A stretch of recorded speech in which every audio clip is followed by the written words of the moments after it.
গৃহবধূকে বাড়ি থেকে বের করে দেওয়ার অভিযোগ উঠেছিল ডব্লিউবিসিএস অফিসারের বিরুদ্ধে। স্ত্রীর অবৈধ সম্পর্ক ছিল তা জানতে পেরে যাওয়ায় এবং 1 কোটি টাকার দাবিতে মানসিকভাবে অত্যাচার করত। এবার পাল্টা অভিযোগ তুললেন ডব্লিউবিসিএস অফিসার।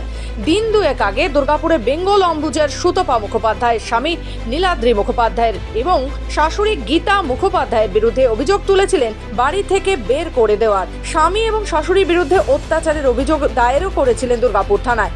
এবার স্বামী নীলাদ্রি মুখোপাধ্যায় স্ত্রী সুতপা মুখোপাধ্যায়ের বিরুদ্ধে অভিযোগ তুললেন তালা ভেঙে বাড়িতে ঢুকে লুটপাট চালানোর। তার অভিযোগ 1 বছর আগে বিয়ে হয়েছিল তাদের, তারপর জানতে পারে একটি ছেলের সাথে তার অবৈধ সম্পর্ক রয়েছে। সেটা জানতে পেরে যাওয়ায় আমাদের ওপর রীতিমতো মানসিক অত্যাচার করত সুতপা।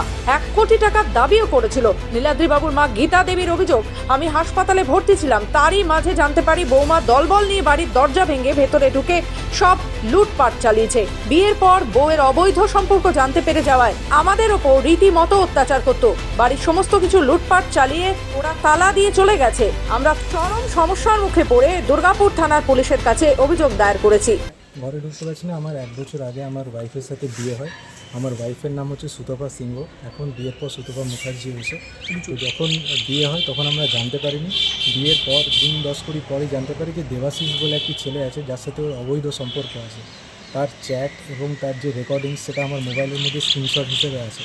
তো তারপরে আমার ওপর একটা অত্যাচার, মেন্টালি অত্যাচার, এবং বলে যে আমি তোমার চাকরি দেখে বিয়ে করেছি, আমি তোমার কাছ থেকে 1 কোটি টাকা খরচ নেব। তো তারপরে আমাদের 2 ফ্যামিলির মধ্যেও আমাদের সিটিং হয় যাতে এই ঝামেলা যাতে মিটে যায়, কিন্তু কোনো রকমভাবে না। আমার মায়ের প্রতি একটা ফিজিক্যালি এবং মেন্টালি টর্চার দীর্ঘদিন ধরে করতো। আর এখন আমার বাড়ি থেকে সমস্ত রকম জিনিস বের করে নিয়ে চলে গেছে। আমি সিসিটিভি ফুটেজের মধ্যে দেখতে পাচ্ছি। আর ঘরের মধ্যে পুরো রকমভাবে তালা মেরে দিয়ে চলে গেছে। আমি এবং আমার মা ঘরে ঢুকতে পারছি না। কাল বহুদিন ধরে আমার উপর আমার বৌমা টর্চার করছে, আমার ছেলের উপর টর্চার করছে। মারধর করে, বলে ডিভোর্স দিয়ে দেবো, ছেলেকে 1 কোটি টাকা দিতে হবে, এই অবৈধ সম্পর্ক আছে তার সঙ্গে, সব ওই করে।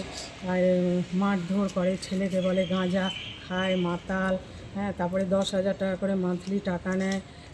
সেই জন্য আমি পুলিশের কাছে দ্বারস্থ হয়েছি।